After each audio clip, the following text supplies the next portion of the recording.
निरोग स्ट्रीट आपके live session में मैं नलिनी मिश्रा आप सभी का स्वागत करती हूँ।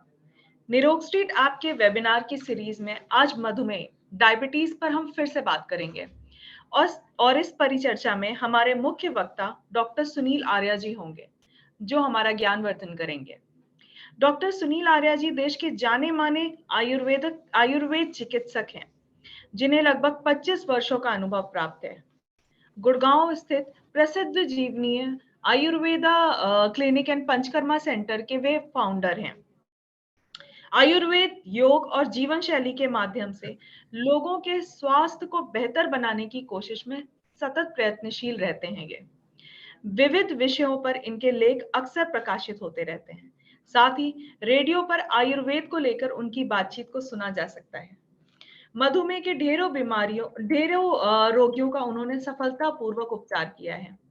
मैं डॉक्टर सुनील आर्या जी का निरोग स्ट्रीट की तरफ से स्वागत करती हूं और उनसे आग्रह करती हूं कि वे आज के इस वेबिनार की शुरुआत करें और मधुमेह पर अपने अनुभव को साझा करें।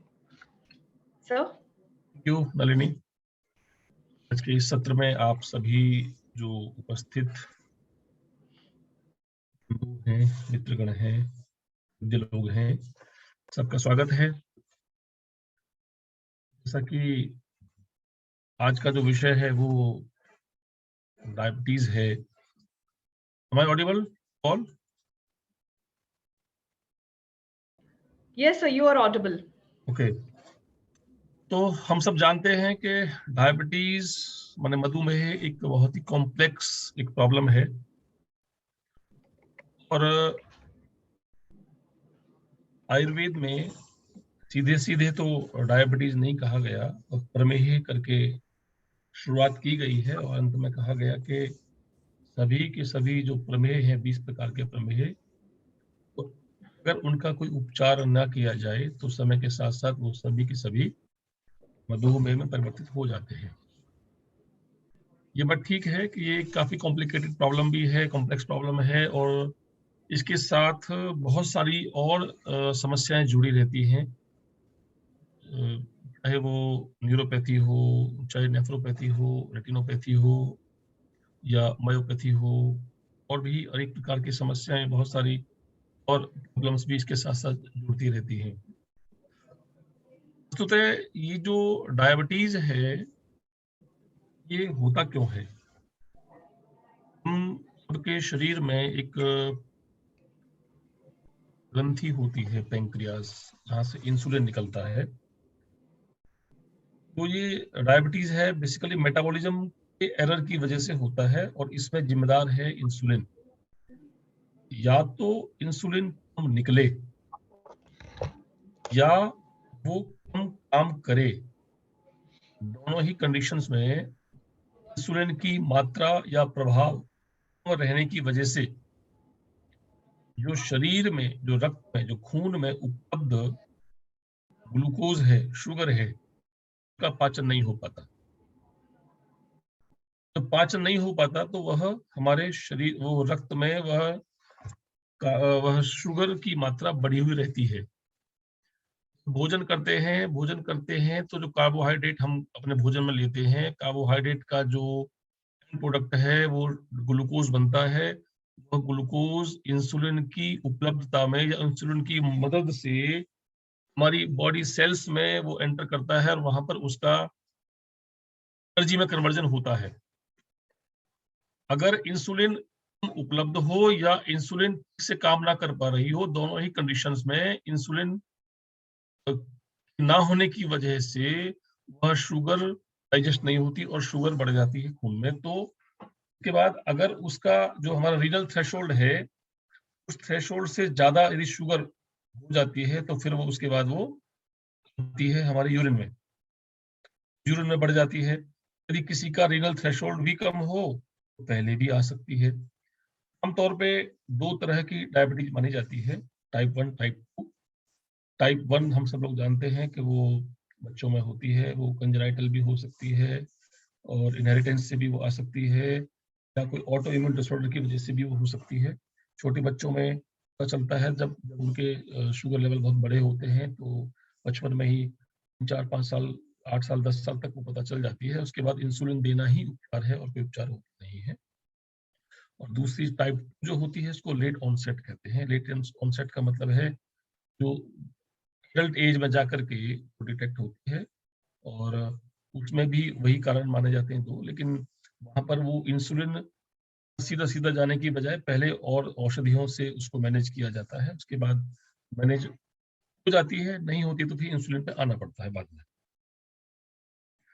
अब अगर खाली पेट आपका शुगर का लेवल 100 से अधिक है और 125 तक है, 100 से 125 तो हम उसको बोलते हैं प्री डायबिटिक, 126 या उससे ज़्यादा हो तो फिर डायबिटीज़ कहा जाता है। ऐसे ही खाना खाने के बाद वैसे तो 140 से लेके 180 तक भी वो हम डायबिटिक मान लेते हैं, लेकिन 200 से कम रहे तो प्री डायबिटिक है, उसके बाद जाए तो उसको डायबिटीज़ ही माना जाता है।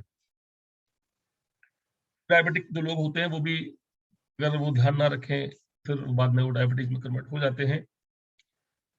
प्रमेह का जो हमारे यहाँ प्रमुख लक्षण माना गया है, प्रमेह का हम वहा आविल मूत्रता माने अधिक मात्रा में आना, और आविल माने गंदला, ऐसा मूत्र होना, ये लक्षण माना जाता है प्रमेह का। 20 प्रकार के प्रमेह सब लोग जानते ही हैं।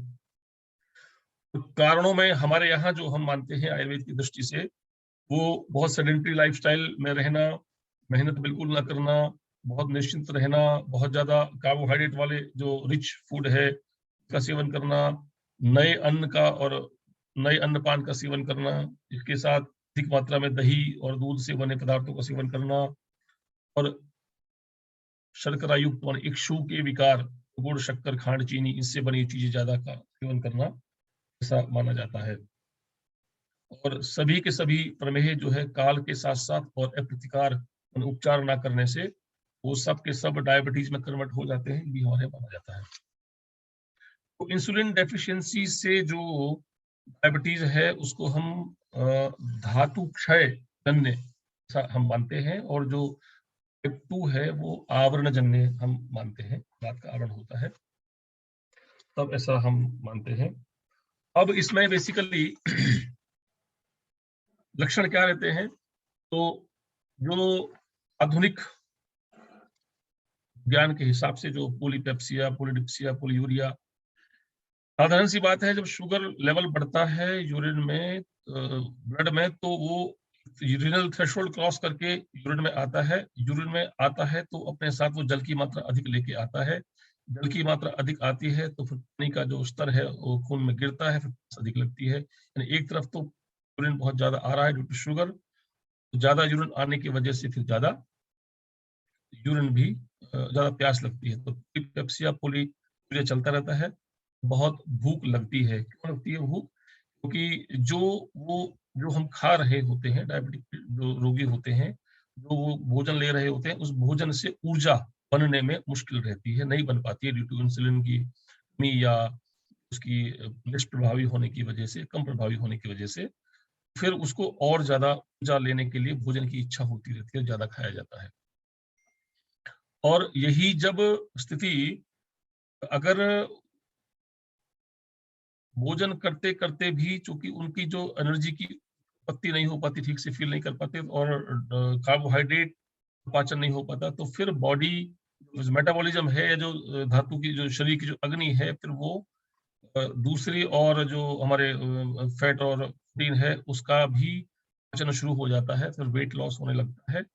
फिर शुगर बढ़ी रहती है और कीटोन बॉडीज़ बनने लगती हैं, तो फिर कीटो एसिडोसिस की समस्या भी आने लगती है। इसके लिए साधारण रूप से जो टेस्ट हम करते हैं उसमें फास्टिंग हो गया, पीपी हो गया, यानी खाने से पहले, खाने के बाद, और एक 3 महीने का एवरेज है जो HbA1c होता है, वो फ्लक्चुएट नहीं होता आमतौर पे, वो काफ़ी प्रभावशाली टेस्ट माना जाता है। अगर 100, वो भी अगर टारगेट रहता है कि 7 से कम रहना चाहिए, अगर उसका एवरेज जो है 3 महीने का HbA1c का वो 7 से कम है तो ठीक है, उससे अधिक है तो फिर उसके लिए एक्शंस की आवश्यकता पड़ती है। अब इसमें एक ये है, जो हम आयुर्वेद वालों के पास अक्सर जो पेशेंट आता है, वो बहुत सारी दवाएँ खा के और इंसुलिन की तरफ उसको कह दिया गया है ले लेना चाहिए, तो जाकर के पेशेंट हमारे पास पहुँचता है आमतौर पे।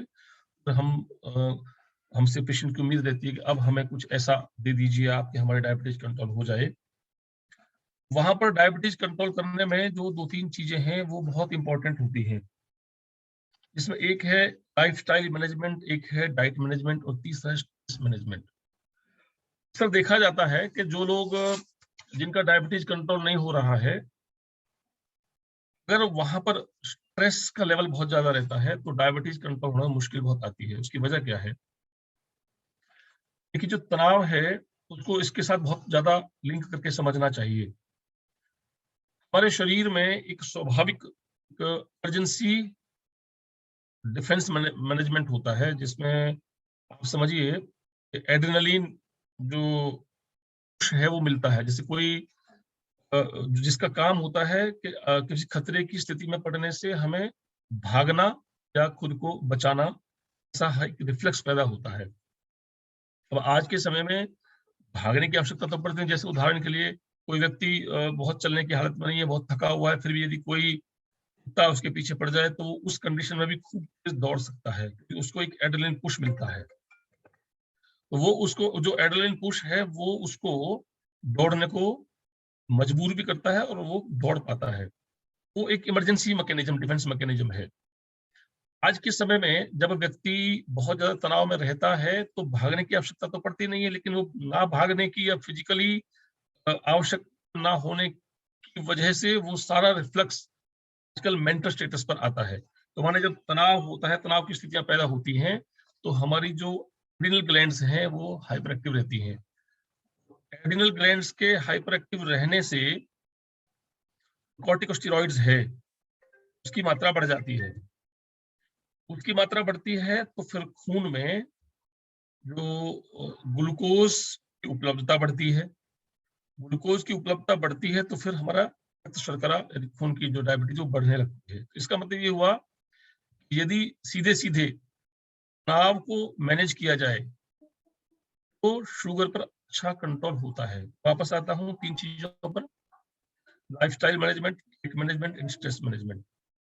लाइफस्टाइल मैनेजमेंट में जो हमारे यहाँ जो कॉज़ बताया है, जिसमें हास्य सुखम है और चिंता ना करना है, बहुत ज़्यादा विश्राम की स्थिति में रहना है, वो एक बड़ा पार्ट है लाइफस्टाइल का।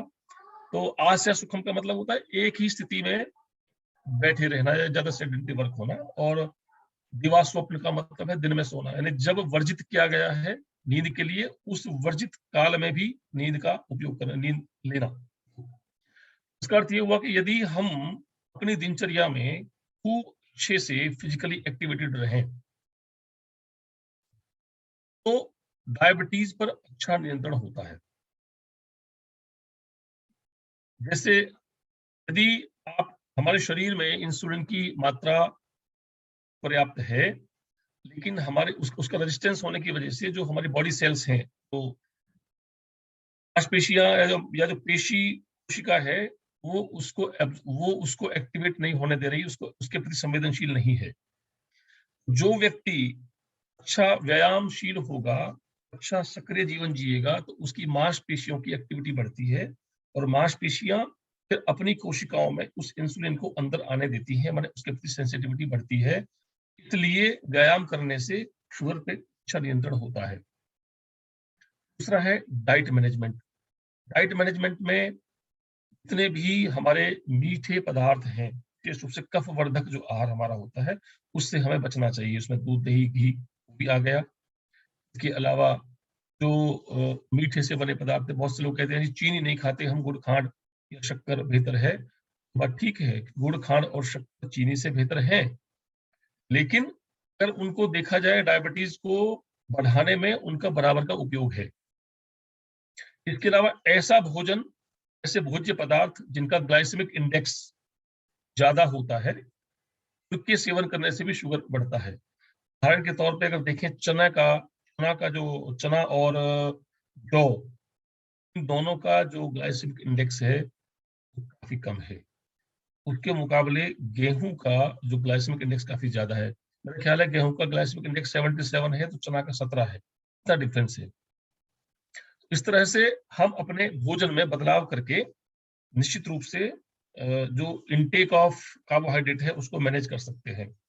इसके अलावा हमारे जो सोर्स ऑफ एनर्जी है, कार्बोहाइड्रेट की बजाय हमें अच्छी मात्रा में प्रोटीन चाहिए होता है। वैसे भी डायबिटिक्स के शरीर में प्रोटीन का ब्रेकडाउन होता रहता है, क्योंकि शुगर तो अंदर जा नहीं पाती कोशिकाओं में, तो शरीर फिर फैट और प्रोटीन का ही उपयोग करने लगता है। तो इसलिए अच्छी प्रोटीन की डाइट जाती रहनी चाहिए।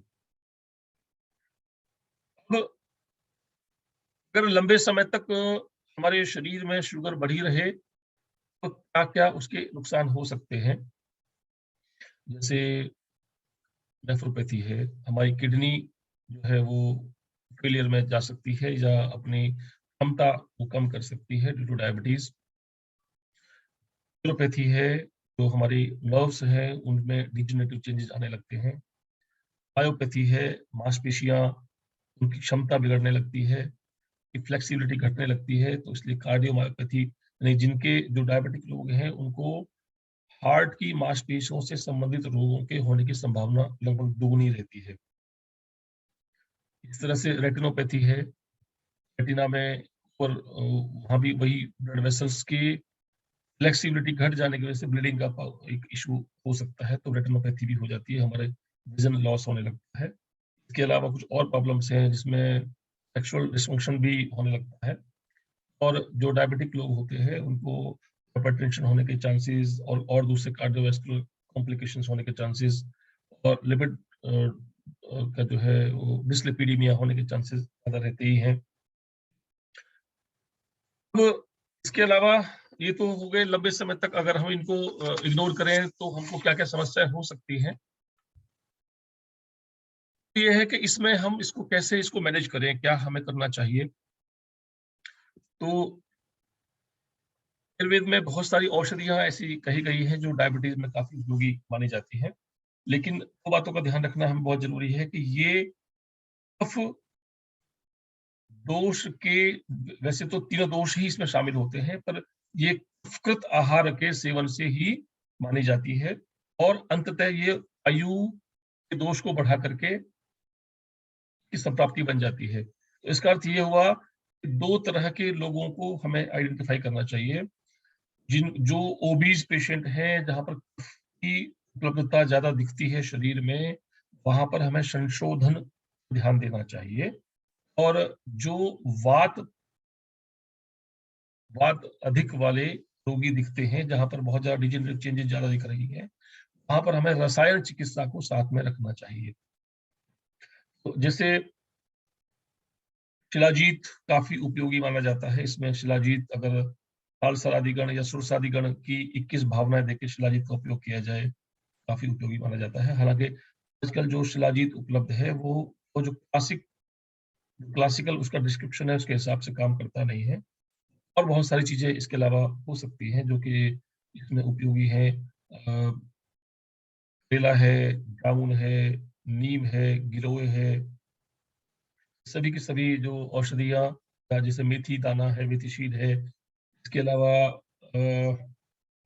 गुड़मार है, ये सब के सब औषधियाँ इसमें उपयोगी होती हैं। रसायन के लिए यदि हम देना चाहें तो चंद्रभावटी है, शिवा गुटिका है, बसंत कुसुमाकर है, ये काफ़ी उपयोगी हैं। और इसके अलावा अगर हमारे इसको कंट्रोल ना रहने की वजह से कुछ चीज़ें और, जैसे किडनी मान लीजिए नेफ्रोटिक सिंड्रोम आ जाए या सीआरएफ में जाने लगे, कुछ और औषधियाँ हम उसमें उपयोग करते हैं चंद्रप्रभा के अलावा, जिसमें तृणमूल क्वाथ है, वो दे सकते हैं। इसके अलावा वहाँ पर निशा अमल की उसका प्रयोग किया जा सकता है, अमल की सरस का उपयोग किया जा सकता है। और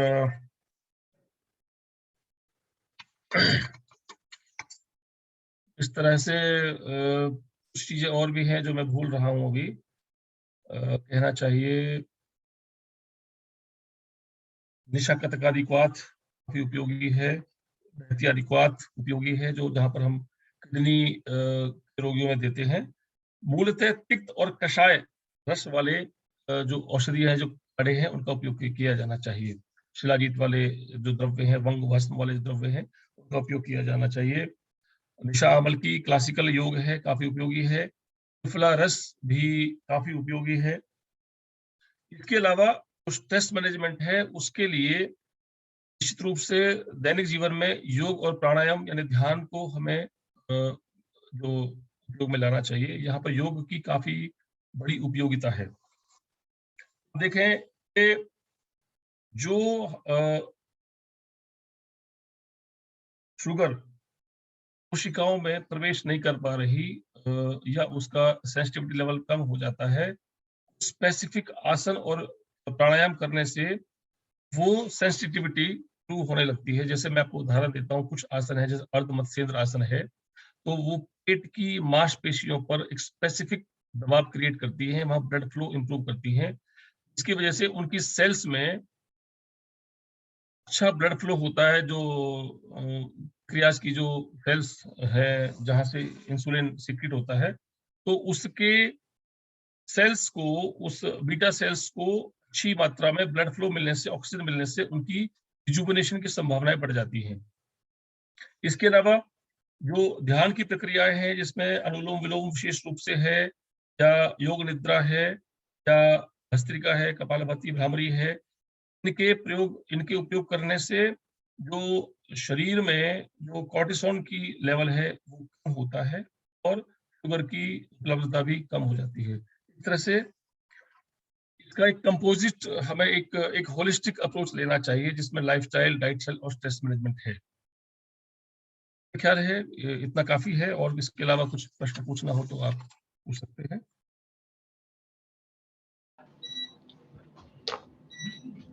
सर, अभी तो we are not having much questions from the viewers as of now.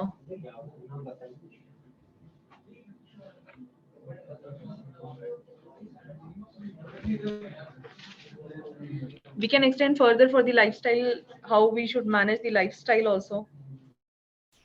Lifestyle में सबसे इम्पोर्टेंट बात यह है कि 2-3 बातें हैं। एक तो हमें 7 घंटे की भीतर नींद सोचना चाहिए। आमतौर पे आजकल का जो लाइफस्टाइल है उसमें हम नींद को बहुत ज़्यादा डिफाई करते हैं। देर रात तक जगते हैं, फिर देर सुबह उठते हैं। तो देर सुबह उठने के बाद फिर बहुत भाग-दौड़ रहती है। जो पीसफुलनेस है वो खत्म हो जाता है। तो यदि हम ये कोशिश करें कि 10 बजे और 11 बजे के बीच में हर हाल में हम सो जाएँगे, और दूसरा सवाल आता है कि बेहतर नींद कैसे हो? तो जाएँगे, नींद तो आनी चाहिए, नींद आती नहीं है। तो बेहतर नींद तब आएगी जब हम फिजिकली एक्टिव होंगे।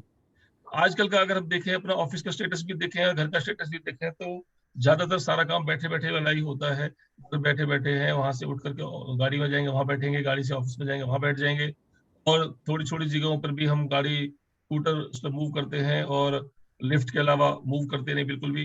तो थोड़ी-थोड़ी चीज़ों में बदलाव करें। जैसे ये तय कर लें कि तीसरी मंजिल तक भी हम, अगर हमारे घर में लिफ्ट है तो लिफ्ट का प्रयोग नहीं करेंगे, और छोटी-छोटी दूरियों को पैदल ही तय करेंगे।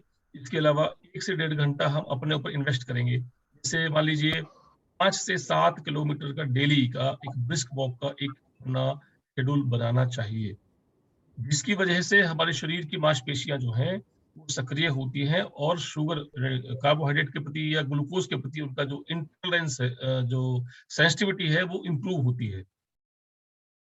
तो लाइफस्टाइल में ये एक बड़ा फैक्टर है। और डाइट स्टाइल की बात जहाँ तक करते हैं, हमारे भोजन में सफेज की मात्रा बढ़नी चाहिए।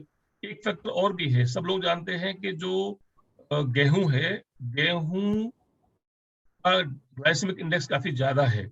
हमें अपने, और चावल का भी है, गेहूँ और चावल को रिप्लेस करना चाहिए दूसरे और ग्रेन से। इसमें खास तौर से ज्वार है, बाजरा है, 2 मिलेट्स हैं, और 5 तरह के मिलेट्स हैं, चना है, इनका हमें करना चाहिए। बल्कि अगर गेहूँ को हम बिल्कुल हटा सकें तो और बेहतर है।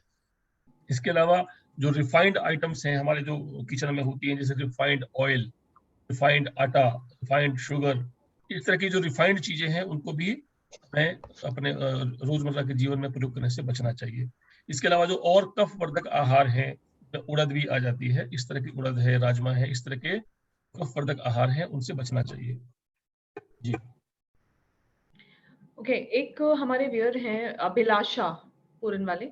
सो इनका क्वेश्चन है, post Covid kids suffer from high sugar how you think about it? कि पोस्ट कोविड बहुत सारी समस्याएं हो रही हैं, हाई शुगर भी एक है, उसमें दो हो सकते हैं। यदि कोविड के दौरान स्टेरॉइड्स का प्रयोग किया गया हो तो शुगर का लेवल निश्चित रूप से बढ़ा हुआ होगा, क्योंकि आने वाले 1.5 से 2 महीनों में वो सेटल भी हो जाता है। लेकिन फिर भी क्योंकि जो कोविड होता है उसमें बहुत सारा इन्फ्लामेटरी प्रोसेस शुरू होता है, तो लिवर और पैंक्रियाज दोनों में इन्फ्लामेशन होता भी है।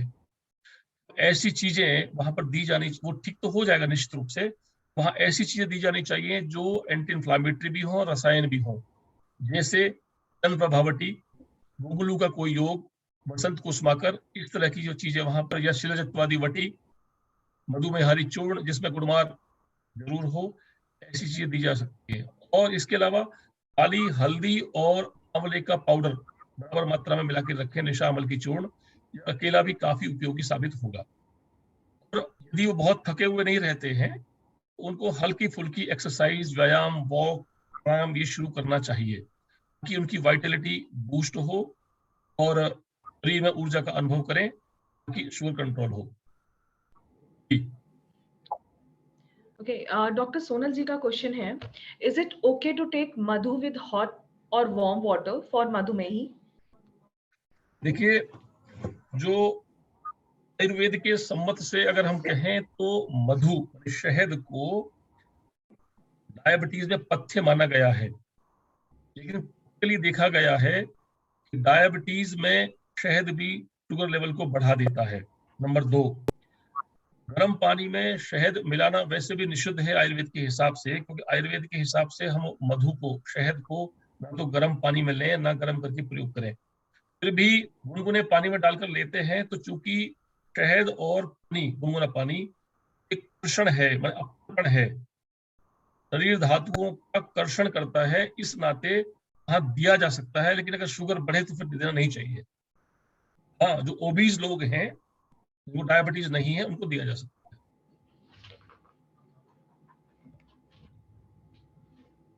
ओके, गौरव जी का क्वेश्चन है, can diabetes be reverse specially in young patient और newly detected cases? If yes then how? Please tell some specific medicines. देखिए, एक बात तो ये समझ लीजिए कि अगर एक बार किसी को डायबिटीज हो गया है, वो 100% रिवर्स नहीं हो सकता, पहले मैनेज किया जा सकता है, क्योंकि जो इंसुलिन का सिक्रेशन बिगड़ रहा है, अभी तक ऐसी कोई औषधि बहुत मजबूती से सामने नहीं उपलब्ध है जो ये कहा जा सके कि इसको लेंगे तो हम अपनी जो डिजनरेट हो रही बीटा सेल्स हैं उनको रिजुवनेट कर सकते हैं।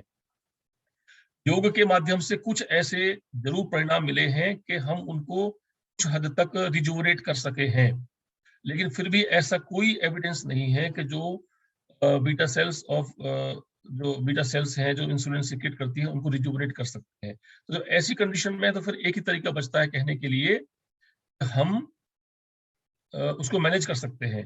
मैनेज करने में लाइफस्टाइल, डाइट स्टाइल और स्ट्रेस मैनेजमेंट यदि वो अच्छा रखते हैं तो दवा की मात्रा बहुत न्यूनतम हो जाती है। कई बार ऐसा भी होता है, इन सब की वजह से बिना दवा के भी कंट्रोल रहता है, लेकिन ये नहीं कह सकते कंट्रोल तो है, ये नहीं कह सकते वो ठीक हो गया है।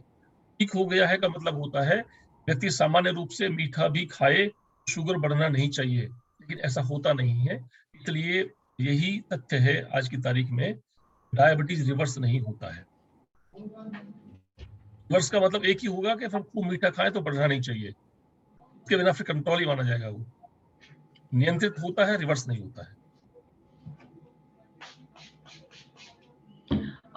वन एनोनिमस है सर, हमारे व्यूअर जो पूछना चाह रहे हैं, क्या सोने के वक्त भी एक पर्टिकुलर ऐसा साइड होता है जिससे इफेक्ट होता है शुगर लेवल? कि वाम कुक्षी सोना चाहिए भोजन के पश्चात, ये हमारे शास्त्र मर्यादा है और ऐसा आदेश है कि बाईं करवट सोने से हमारे लिवर और हमारे पेंक्रियाज पर जो दबाव नहीं पड़ना चाहिए नहीं पड़ता, माने सकारात्मक रहता है। वाम वाम कुक्षी सोने का आदेश है, उससे हमारा मेटाबॉलिज्म, हमारा पाचन अच्छा रहता है। ओके, डॉक्टर मुलाराम सुतर जी पूछ रहे हैं, DM1 में आयुर्वेदा मेडिसिन क्या क्या दे सकते हैं एंड क्यों? क्योर है क्या? सॉरी। कि DM1 जो डायबिटीज टाइप 1 है, निश्चित रूप से वो क्यूरेबल नहीं है, इंसुलिन ही देना पड़ता है। हाँ, क्योंकि वो धातु क्षय जन्य माना गया है हमारे यहाँ, विद्वानों ने ऐसा माना है, तो वहां पर समय समय पर रसायन चिकित्सा देते रहना चाहिए, लेकिन वो इंसुलिन देना ही पड़ेगा, इसके अलावा कोई चारा नहीं है। ओके।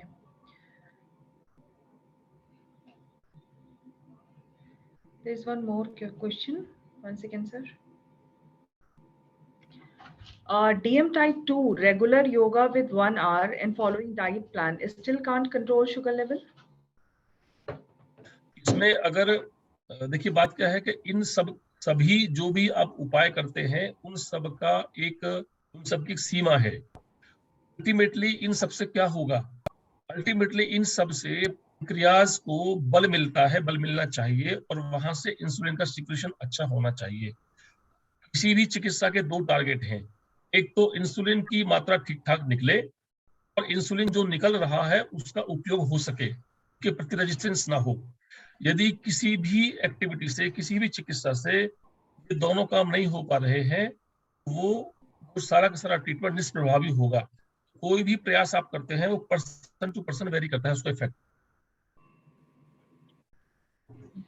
फिर भी इसमें एक चीज जरूर देखें, दो चीज वो कर रहे हैं, फिर भी वो स्ट्रेस मैनेज हो रहा है कि नहीं, माने 7-8 घंटे की बढ़िया नींद है कि नहीं, संचित रहते हैं कि नहीं, हर समय थॉट प्रोसेस चालू है कि नहीं। यदि ऐसा है, उस पर ध्यान दिया जाना चाहिए। मेरे पास एक अनुभव है, एक व्यक्ति मेरा पेशेंट था जिसका ब्लड इंसुलिन, उसका शुगर लेवल 300 से ऊपर था, और बहुत वो परेशान हाल में था, वो बहुत डिप्रेशन की फीलिंग उसकी रहती थी हर समय। उसके पास अपनी एक शॉप थी, बस वहां बैठे रहना, चिड़चिड़ाहट भरा रहना, शाम को घर चले जाना, उसके बाद भी वहां नींद नहीं आना, ऐसे टहलते रहना, स्मोकिंग वगैरह वो करते रहते थे। तो उनका जब हमने केस अपने हाथ में लिया, तो उनको हमने कहा 3 महीने आप हमको फॉलो करिए। तो 3 महीने फॉलो करने में हमने क्या कराया, उनका स्मोकिंग बंद कराया, तो सुबह शाम का अच्छा बढ़िया वॉक शुरू कराया, 1-1.5 घंटे का नियमित उनका योगाभ्यास शुरू कराया, प्राणायाम शुरू कराया।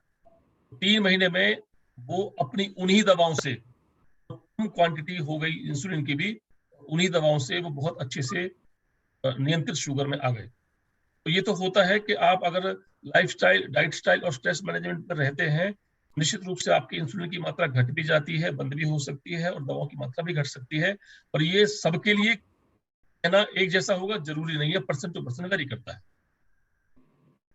ओके। गौरव जी का क्वेश्चन है, in some cases fasting sugar comes normal but PP raised instantly. In that cases, what should we do? आमतौर पे जब रात के समय इंसुलिन का सिक्रेशन अच्छा हो और सुबह वाला कमजोर हो, तो खाना खाने के बाद बढ़ती है। दोनों ही कंडीशंस में अगर वो 150 से क्रॉस नहीं कर रहा है तो कोई बहुत चिंता का विषय नहीं है। सामान्य चिकित्सा जो दे रहे हैं वो देते रहे, लेकिन 150 से ऊपर नहीं जा रहे तो फिर कोई उसमें कोई समस्या वाली बात नहीं है। ओके। धनंजय जी पूछना चाह रहे हैं, क्या इंसुलिन डिपेंडेंट पेशेंट के को रिलीफ दे सकता है? मैं समझाने फिर से बोले। सर, क्या इंसुलिन डिपेंडेंट पेशेंट को रिलीफ दे सकता है? बिल्कुल दे सकते हैं। इंसुलिन डिपेंडेंट पेशेंट जो टाइप 1 है, टाइप 2 है, अगर टाइप 1 है तो इंसुलिन देना ही पड़ेगा, कोई चारा नहीं है। टाइप 2 पेशेंट अगर इंसुलिन ले रहे हैं तो उनकी इंसुलिन की मात्रा निश्चित रूप से घट सकती है, कम हो सकती है, बंद भी हो सकती है, और दवाओं की मात्रा भी घट सकती है। तो मैंने कहा 3 चीजों पर अगर फोकस किया जाए, आयुर्वेदिक औषधियों के साथ साथ खास तौर से lifestyle management, diet management and stress management, तीनों में से कोई भी एक काम कम नहीं होना चाहिए, निश्चित रूप से आराम मिल सकता है। इंसुलिन देना कोई चिकित्सा नहीं है, इंसुलिन देना एक मजबूरी है कि जो अंदर उपलब्ध नहीं हो पा रहा है वो बाहर से दे करके हम उसका शुगर मैनेज कर रहे हैं। इसमें कोई शक नहीं है कि जब से ये इंसुलिन और हाइपोग्लाइसेमिक दवाओं की जो आविष्कार हुआ है उनका, तो इसके मैनेजमेंट में क्रांति आई है, नो डाउट, इसमें कोई शक नहीं है। ये बात तो ठीक है कि इन सब दवाओं के, इंसुलिन के नुकसान भी बहुत सारे होते हैं, इसी के लिए ही फिर को दूसरे अल्टरनेट ढूंढे जाते हैं।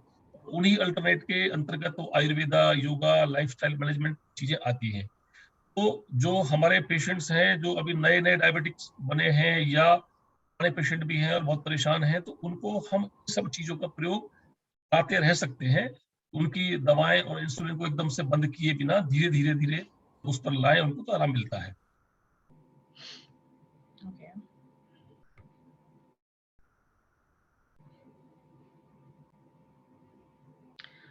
डॉक्टर मुल्लाराम सुथर जी पूछ रहे हैं, कृष प्रमेही को DM1 कंसिडर कर सकते हैं सर? वही को नहीं, तो डायबिटीज टाइप 1 होगा, उसकी विशेषता यह है कि उसके शरीर में इंसुलिन बनाने वाला मैकेनिज्म ही नहीं होगा, उसकी सेल्स पहले डिजनरेटेड होंगी या नहीं बनी होंगी ठीक से। उसका पता तो आपको 3 वर्ष से लेकर के 7-8 वर्ष की उम्र तक पता चल जाता है। जो डायबिटीज टाइप 1 होगा वो बचपन में ही होगा, पता चलेगा उसका। लेट ऑनसेट टाइप 2 ही होगा। ओके। गौरव जी का कहना है, I have a case in which fasting is around 100 and PP rises above 220 with normal diet. 20। तो इसमें मुझे लगता है कि अभी भी उनको दवाएं शुरू करने की बजाय तो नॉन मेडिसिनल एफर्ट्स हैं उस पर डाल देना चाहिए उनको। Okay. ये खास तौर से ये जो मामला है, ये अग्निमांद का ही मामला है। त्रिवर्धक आहार विहार पर रखा जाए तो निश्चित रूप से आराम मिलेगा उसको। Yeah. Can we take jaggery in sugar if somebody is having sugar? Can we take jaggery no if somebody is having sugar? No, अगर हम तुलना करें जैगरी यानी खांड, शक्कर, गुड़ और चीनी की, तो इसमें गुड़ निश्चित रूप से बहुत बेहतर है, शक्कर बहुत अच्छी है चीनी के मुकाबले। लेकिन डायबिटीज जिसको है उसके लिए तीनों चारों चीजें ही नुकसानदायक हैं। त्रिलोक जी पूछना चाहते हैं, सर वात कफ डायबिटीज में मेडिसिन बताइए प्लीज। मैडम, वात कफ डायबिटीज में मेडिसिन कौन सी लेनी चाहिए?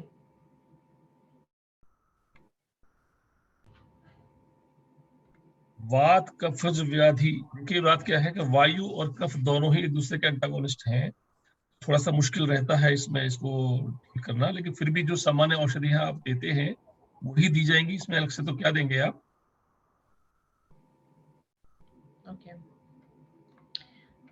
चित्राक्ष जी का क्वेश्चन है, डायबिटीज टाइप 1 इन चिल्ड्रन में आयुर्वेद में क्या कर सकते हैं? देखिए डायबिटीज टाइप 1 में आमतौर पे इंसुलिन पर डिपेंडेंट रहता है पेशेंट, वहां तो हमें इंसुलिन छुड़ाने की कोशिश तो कोई करने की जरूरत नहीं होती है। हाँ, उसको हम रसायन चिकित्सा हम देते रह सकते हैं, उसका लाइफस्टाइल ठीक रख सकते हैं, उसके जो खाने पीने की जो चीजें हैं उसमें एक संतुलन बना के रख सकते हैं, ताकि बच्चा का पोषण भी ठीक से जाता रहे और उसको डायबिटीज भी ना बढ़े। तो ये देखा गया है कि ऐसी स्थिति में जैसे वसंत कुसुमाकर हम और शिवा गुटिका हम देते हैं, निश्चित रूप से उसमें उसकी मात्रा घट जाती है। फिजिकली बच्चा खूब एक्टिव रहे, अच्छी नींद ले, भी उसको डिटोरेशन नहीं होने पाता है। ओके। धनंजय जी का क्वेश्चन है, क्या आयुर्वेदिक मेडिसिन से रिलीफ आता है तो क्या एलोपैथिक को बंद कर देना चाहिए? ये एक ऐसी स्थिति है जहां पर पर्सन टू पर्सन वेरी करता है और डॉक्टर को स्वयं निर्णय लेना पड़ता है। अब क्योंकि बात यह है कि हमें किसी भी सूरत में शुगर को बढ़ने देना नहीं चाहिए। अगर वो शिफ्टिंग कर रहे हैं तो एकदम से बंद ना करें, धीमे धीमे ही करना चाहिए, नहीं तो उसमें बजाय लाभ की हानि होने की संभावना ज्यादा रहती है। बहुत सारे वैद्य लोग होते हैं जो एकदम से, चाहे ब्लड प्रेशर की दवा हो, शुगर की दवा हो, थायराइड की दवा हो, एकदम से बंद कर देते हैं। लेकिन मेरा अपना अनुभव यह है कि एकदम से बंद करने से बचना चाहिए। ओके। अगर शरीर में डॉक्टर शुगर लेवल पर प्रभाव दिख रहा है, धीरे धीरे अपनी दवाएं घटाते जाए। डॉक्टर दिनेश कुमार जी का क्वेश्चन है, how long we can advise to patient Swarna Vasant Kusumakar Rasa in chronic case of prameha? ये मैंने खुद तो 3-3 महीने लगातार देके देखा है और उसमें कोई हानि नहीं हुई है। आजकल एक समस्या और भी है कि यदि अच्छी कंपनी की भस्में ना हो जैसे बसंत कुसुमाकर एक स्वर्ण योग है, इसमें अन्य भस्में भी हैं। अच्छी कंपनी का या अच्छी तरह से की हुई भस्मों का प्रयोग ना किया जाए, उसके बहुत सारे साइड इफेक्ट्स आते हैं। मैंने कई बार देखा है कि लेड का लेवल बढ़ जाता है, तो फिर एक वो चिंता का विषय हो जाता है, उससे अन्य जो न्यूरोलॉजिकल इश्यूज वो आने लगते हैं, फिर हमारी बदनामी भी होती है और पेशेंट का भी लॉस होता है।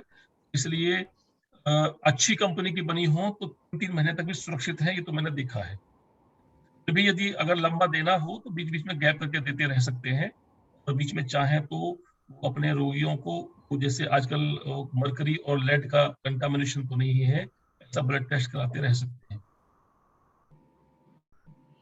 ओके, चित्राग जी का क्वेश्चन है, सेकेंड,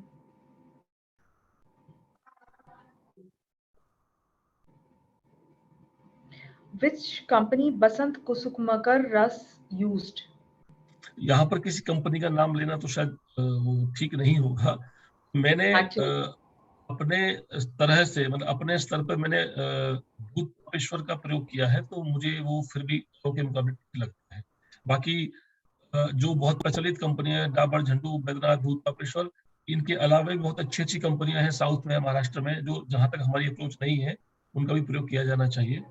ऐसी विशेष कंपनी नहीं है, पर डाउटफुल रहता है कि किसी कंपनी का हम प्रयोग करें और वो उसका भी परिणाम गड़बड़ हो सकता है, तो ये कहना बड़ा मुश्किल है किस कंपनी का प्रयोग किया जाए, और ये कहना भी संभव नहीं है खुद बनाया जाए।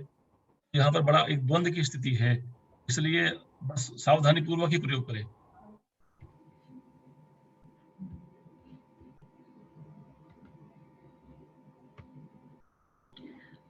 आई थिंक सुनील सर हमने mostly question answer round cover किए हैं।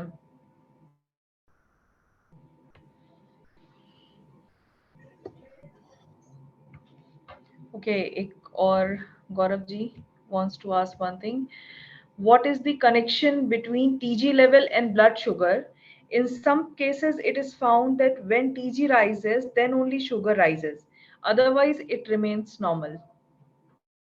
देखिए, इसका एक लेवल ये है कि अभी इस खाली यही नहीं है, TG लेवल, शुगर लेवल की जो पेंक्रियाज है, ट्राइग्लिसराइड का जो लिंक है, वो उसका ताल्लुक बहुत ज्यादा है पेंक्रियाज से, तो इसलिए उसका एक कनेक्शन बनता है। यही नहीं, dyslipidemia, sugar, thyroid, uric acid, ultimately ये सब जाकर के एक लूप बन जाता है इनका। कहीं ना कहीं जो मेटाबॉलिक डिसऑर्डर है, उसमें जितने भी मेटाबॉलिक एक्टिविटीज हैं, वो धीरे धीरे धीरे सब इन्वॉल्व होने लगती हैं।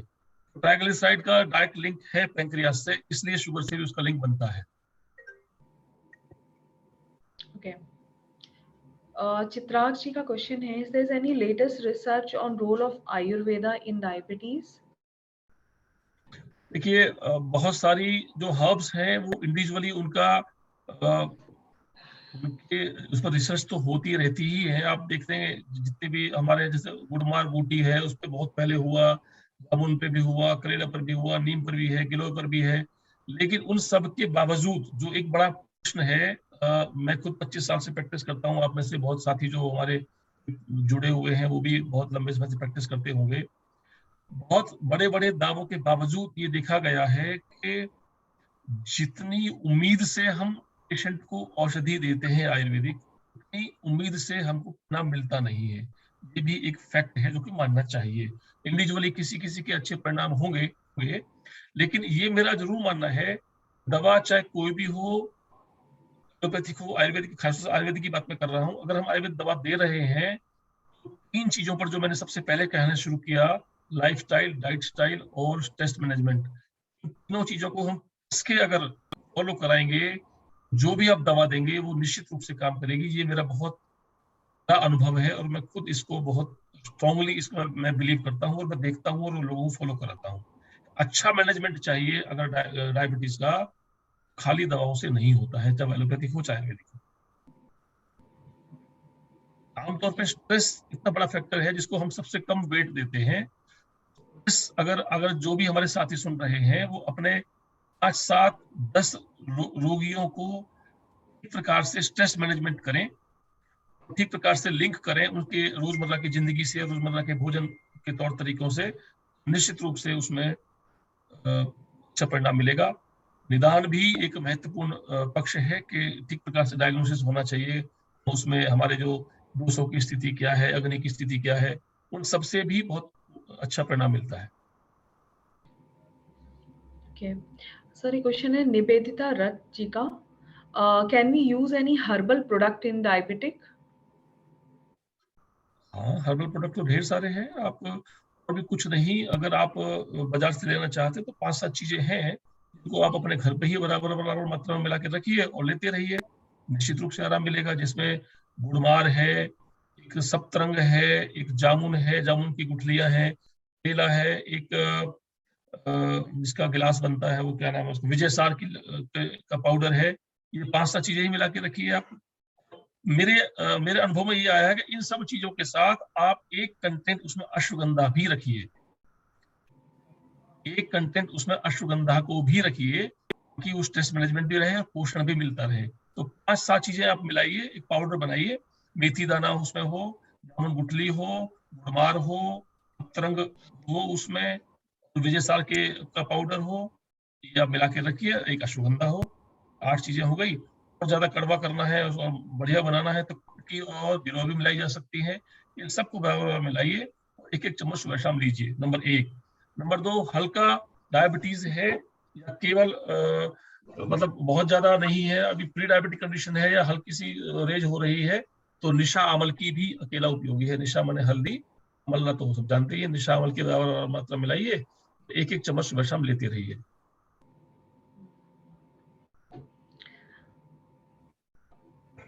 Sir, I think this the last question Bhanupriya ji का है। नमस्ते सर, प्रमेय में शिलाजीत का प्रयोग कैसे करना चाहिए और कैसी कंडीशन में शिलाजीत का प्रयोग अच्छा रहेगा? ये प्रमेह में शिलाजीत का उपयोग जो लगभग 500 मिलीग्राम से 1.5 ग्राम दिया जा सकता है, और उसको सालसरादी गण जो क्वाथ आता है उसके साथ या खाली गिलोय के रस के साथ दिया जा सकता है। लेकिन समस्या ये है, जिस शिलाजीत को हम प्रमेह के लिए बहुत उपयोगी शास्त्र में मानते आ रहे हैं वर्षों से, सदियों से, वो शिलाजीत आज जो जिस तरह से उपलब्ध है वो शिलाजीत है कि नहीं है, कोई इसकी गारंटी नहीं है। इसलिए ये कहना बड़ा मुश्किल है कितना उपयोगी होगा। और शिलाजीत जैसे शिलाजित्वादी वटी है या चंद्र प्रभावटी में भी शिलाजीत है या शिवा गुप्ता में भी शिलाजीत है, उनका भी प्रयोग किया जा सकता है।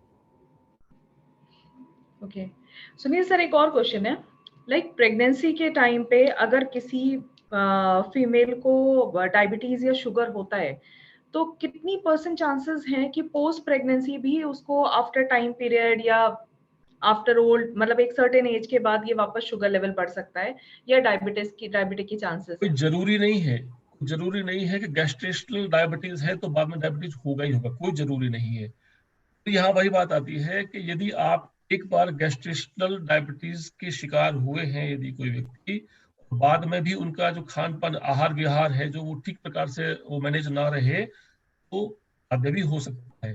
और मजे की बात यह है, जिस स्ट्रेस की मैं बार बार चर्चा कर रहा हूँ, कोई डिस्पोजिंग फैक्टर ना होते हुए भी, माने फैमिली हिस्ट्री भी नहीं है और सब ठीक है, अकेला स्ट्रेस ही डायबिटीज इंड्यूस कर सकता है। तो मैं फिर दोहरा देता हूँ कि जरूरी नहीं है कि गैस्ट्रेशनल डायबिटीज हो तो बाद में डायबिटीज होगा ही होगा, कोई जरूरी नहीं है। ओके बट कितने अगर चांस ज्यादा, होंगे इसका भी कोई ऐसा कैलकुलेशन नहीं है। But I am sure, but stress अगर लिया तो फॉर श्योर है। May be. नाइस। भानुप्रिया जी ने यही सेम क्वेश्चन ऑलमोस्ट पूछा है, आयुर्वेदा में जेस्टेशनल डायबिटीज को कैसे ट्रीट करना चाहिए? गैस्ट्रेशनल, देखिए समस्या ये होती है कि जिस समय वो समय चल रहा होता है उसमें पोषण की भी आवश्यकता होती है, और वहां पर अगर गैस्ट्रेशनल डायबिटीज हो रहा है तो बस वहां पर सबसे पहले तो वहां पर शुगर इंटेक हमें बंद करना ही पड़ेगा। और इसके अलावा वैसे तो आजकल के समय में जो प्रेगनेंसी के समय जो परिचर्या होती है, आमतौर पर आयुर्वेद वाले लोगों के पास बहुत कम लोग पहुंच पाते हैं। फिर भी कुछ जो लोग हमारे यहाँ होते हैं, हम चंद्र प्रभावटी या राजत्वादी लौह इत्यादि ही देते हैं, इसके अलावा तो कुछ देते भी नहीं है। बहुत ज्यादा कुछ हम दे भी नहीं सकते, क्योंकि पेशेंट ऑलरेडी कनेक्टेड होता है किसी गायनेकोलॉजिस्ट के पास और उनका स्पष्ट निर्देश होता है कि आप आयुर्वेदिक औषधियां नहीं लेंगे तो हमारी जिम्मेदारी नहीं। तो ऐसी स्थिति में हमारे पास बहुत लिमिटेड ऑप्शंस ही होते हैं। मैं पर्सनली अगर कभी कुछ मेरे पास पेशेंट आता है तो मैं चंद्र प्रभावटी या शिलाजित वटी और शिवा गुटिका, 3 में से प्रेफर करता हूँ। दिशा कतकादि क्वाथ भी काफी उपयोगी रहता है डायबिटीज में। ओके, आरती जी का क्वेश्चन है, सर रोल ऑफ मधुमेहतक चूर्ण एंड BGR34 इन डीएम। देखिए इन दोनों ही चीजों में वही जो चीजें हैं जो अभी 8-10 मैंने बताई हैं, उनमें से ही कुछ कंटेंट्स हैं।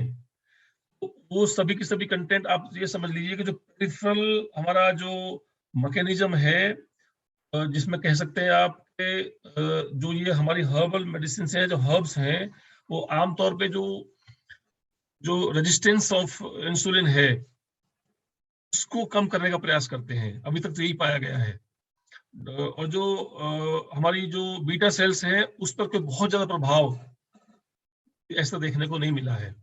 तो इस तरह से जब BGR34 हो, चाहे IMA9 हो और चाहे और मधुमेह और जो पाउडर्स हो, उन सब में वही 10-12 चीजों के कॉम्बिनेशन हैं। किसी में 5 कुछ और है, किसी में 5 कुछ और, किसी में 5 कुछ और है।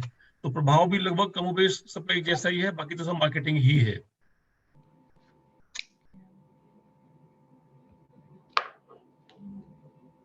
आई थिंक हमने ऑलमोस्ट सारे ही क्वेश्चन कवर किए हैं सर।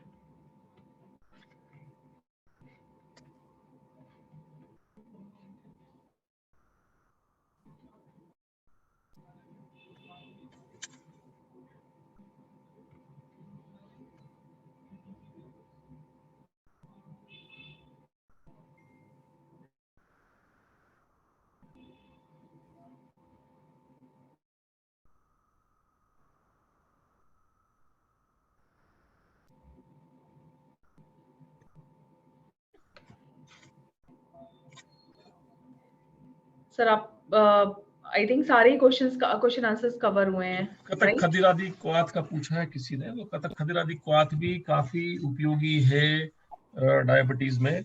ये कैसे काम करता है का जवाब बड़ा मुश्किल है देना। आयुर्वेदिक अभी भी जितने भी हमारे हर्ब्स है जिनकी जांच पड़ताल हो रही है, जो रिसर्च हो रहा है, उसमें ये सवाल एक है कि कैसे काम करती है, इसका बहुत ज्यादा किसी को पता चलता नहीं है। पर काम होता है, कितना होता है वो भी अलग अलग औषधि के अलग अलग परिणाम है, ये है। Okay, so do you want to answer some more questions? Like अभी तो things all the समय भी questions हो गया है। हाँ जी, राइट। सो सबसे पहले thank you so much doctor Sunil Arya ji का। मधुमेह पर उन्होंने हमारे ज्ञान को और समृद्ध किया है और कई महत्वपूर्ण जानकारियां दी है। लाइव सेशन के दौरान आए हुए सभी वैद्यकरों को भी मेरा धन्यवाद। निरोग स्ट्रीट पर आयुर्वेद के ज्ञान का आदान प्रदान का यह सिलसिला आगे भी चलता रहेगा। जल्द ही मिलते हैं एक नए विषय और एक नए वक्ता के साथ। तब तक निरोग स्ट्रीट के साथ बने रहें। धन्यवाद। Thank you very much. Thank you sir.